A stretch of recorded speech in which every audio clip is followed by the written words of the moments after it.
There's a story we tell ourselves about failure. We frame it as an external event, something that happens to us, a door slamming shut, a rug pulled from under our feet, a verdict delivered by an impartial world. We speak of it as a misfortune, a setback, a piece of bad luck. We wear it like a scar, evidence of a battle we lost. But what if we have the story all wrong? What if failure is not something that happens to you, but something you, consciously or not, choose? Now I know how that sounds. It sounds harsh. It sounds as if I'm dismissing the very real pain of a dream deferred, of an effort that did not yield the desired result. But I am not speaking of the outcome. The outcome, the missed goal, the rejected application, the project that did not succeed, that is simply a data point. It is neutral. The failure is what we layer on top of that data point. It is the story we write, the meaning we assign. And that is a choice. We choose failure when we take a single day to point and extrapolate it into a permanent identity. We choose it when we tell ourselves, I did not get that promotion, becomes I am not promotable, and my idea was rejected, becomes I am not creative. That relationship ended, becomes I am unlovable. This is the choice to turn a moment in time into a definition of the self. It is a choice to stop the narrative, to close the book, to decide that this one chapter is the entire story. We also choose failure when we conflate it with a final destination. We treat a no as a full stop, a period at the end of the sentence of our ambition, but a no is not a period. It is at most a comma. It is a pause, a breath. It is an invitation to pivot, to reconsider, to gather more information, to try a different key in the lock. To choose failure is to see the comma and decide it is a period. It is to stop reading the sentence altogether.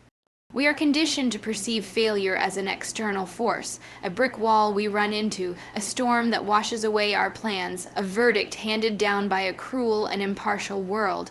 This perspective is intuitive, but it is a profound misdiagnosis.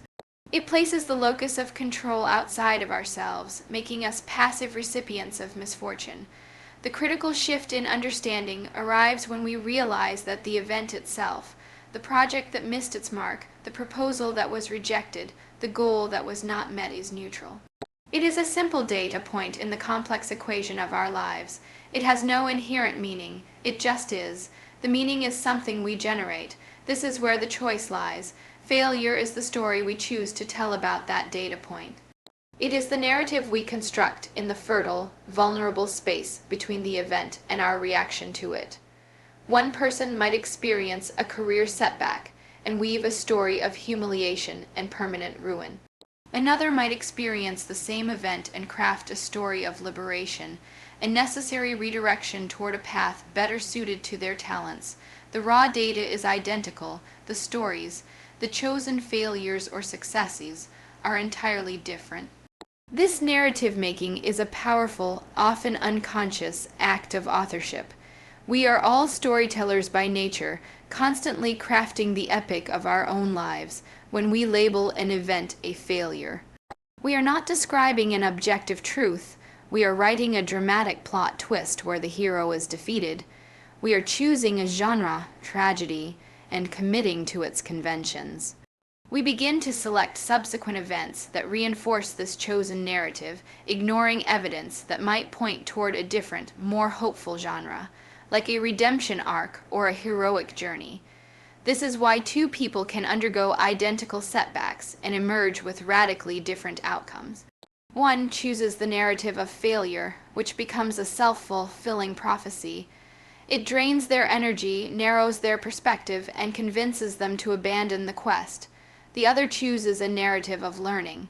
They file the day to point a way under experience, allowing it to inform their next attempt without letting it define their identity.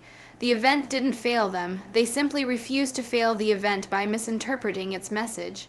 Therefore, the most powerful skill we can cultivate is the awareness of this narrative choice in the moment it occurs.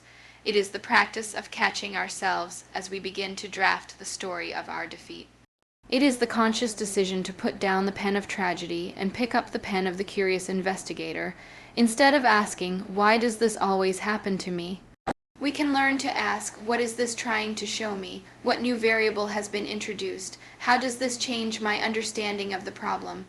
This shifts our role from a victim of the plot to the active author of it. The data point remains, but the story we tell about it, the meaning we assign, becomes the engine of our progress, not the anchor of our despair.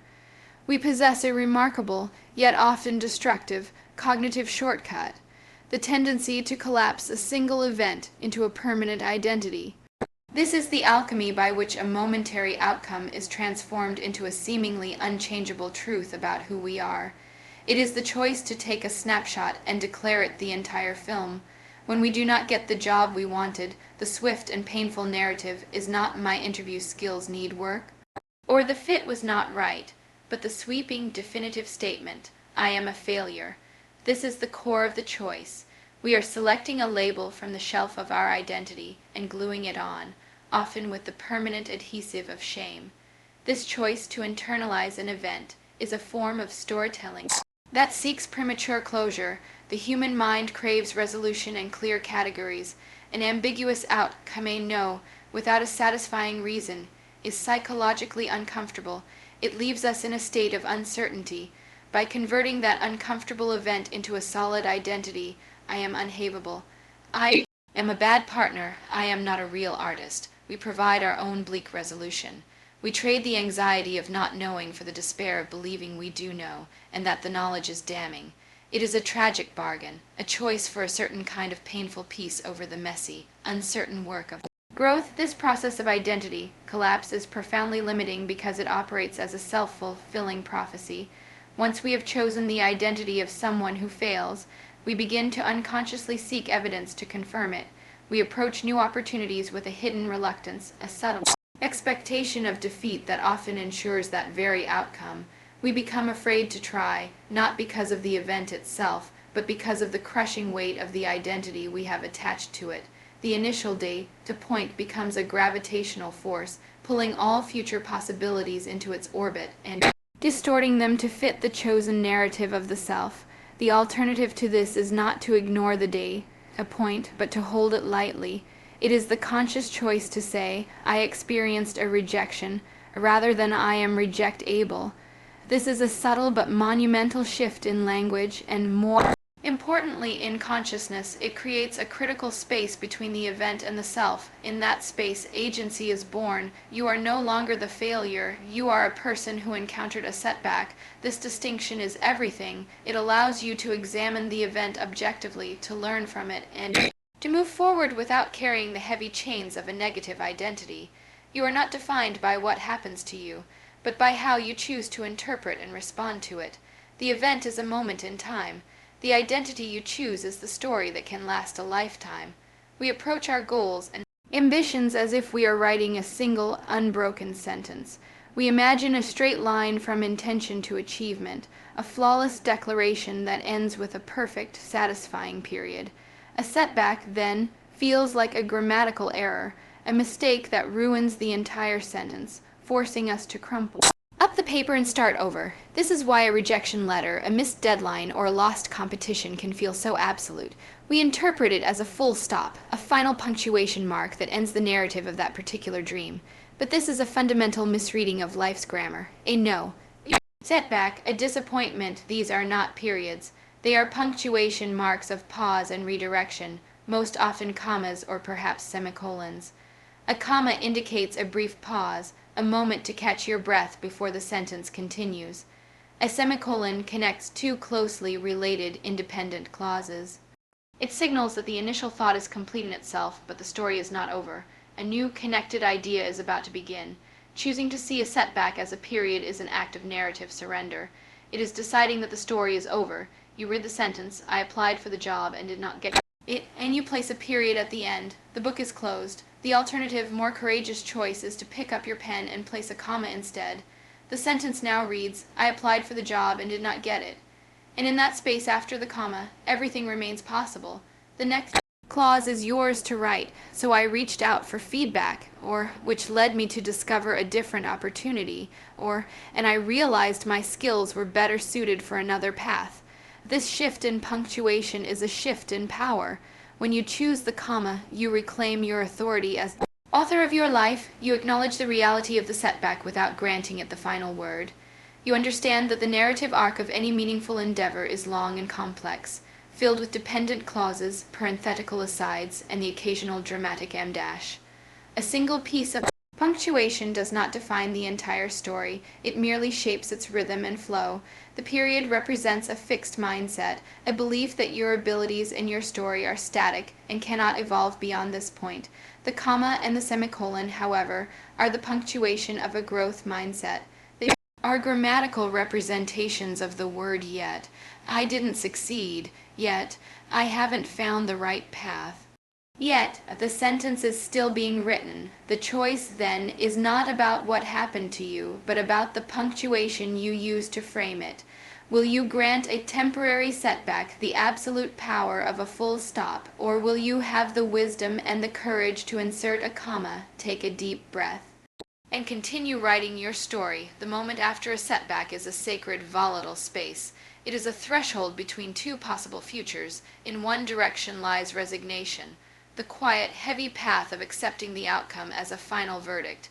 In the other lies a state of active, curious engagement. This is not a passive waiting game, but a deliberate choice to lean in and interrogate the experience. It is the decision to treat the setback not as a closed door, but as a complex text that demands to be read, analyzed, and understood. When we choose engagement, we fundamentally shift our role. We cease to be the defendant on trial, anxiously awaiting a guilty verdict from the world. Instead, we become the lead investigator in the case of our own growth. The failed project is no longer a crime scene of our inadequacy, but a collection of evidence. The critical feedback is not an indictment, but a witness statement. The feeling of disappointment is not a sentence, but a clue to what we truly valued about the endeavor. This reframing is empowering because it moves us from a position of passivity to one of agency.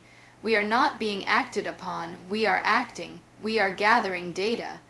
Central tool of this investigation is a single, powerful question. What does this teach me? This is not a rhetorical or self-pitying question. It is a systematic and demanding one. It requires the humility to admit that our initial approach was incomplete or flawed. It demands the courage to look squarely at our own contributions to the outcome without collapsing into self-condemnation. And it calls for the creativity to see beyond the obvious, to find the hidden lessons in the logistics, the interpersonal dynamics, the timing, the preparation, or the lack thereof. This process of active engagement transforms the emotional energy of the setback. The energy that would have been spent on shame, anger, or despair is now redirected into a focused inquiry. The frantic search for someone or something to blame is replaced by a calmer, more productive search for patterns and root causes. We stop asking, whose fault is this? And start asking, how did this system break down? Or what skill was I missing? Or what assumption did I make that turned out to be false? This is how engagement becomes the antidote to failure. Failure, as a choice, is the decision to stop the learning process. It is slamming the investigation shut before it has begun. Engagement is the commitment to keep the case open until you have extracted every valuable insight. The lesson is not always a simple, clear-cut piece of advice. Sometimes it is a newfound resilience. Other times it is a clarified sense of what you do not want. Often it is a humbling reminder of your own limits, which is itself a form of wisdom. By choosing to engage, you ensure that no experience, however painful, is wasted. You are constantly mining your life for the raw materials of your own evolution, turning every setback into the curriculum for your becoming. We speak of our lives as if we are characters in a novel written by an unseen hand, swept along by a plot we cannot control. We see our successes and failures as chapters assigned to us, our joys and sorrows as fate's indelible ink. This perspective is comforting in its passivity, but it is a profound abdication of our most fundamental power. The truth is, you are not a character in someone else's story. You are holding the pen, you are the author, and every day you are writing the next page. This is the ultimate implication of understanding that failure is a choice. It is a choice of narrative. When you label an event a catastrophic failure, you are writing a tragedy. You are crafting a plot where the hero is defeated, the quest is abandoned, and the story ends in despair. but you, as the author, have the power to choose a different genre. You can decide this is not the end, but a pivotal moment in a hero's journey, a dark night of the soul that forges greater strength and wisdom. You can choose to write a redemptive arc, a comedy where setbacks become the source of unexpected turns, or a thriller where the protagonist uses every obstacle as a stepping stone. This authorship is not a metaphor, it is a daily practice. It happens in the quiet moments after a setback, when you consciously decide what the next sentence will be. Do you write, "and so she gave up"?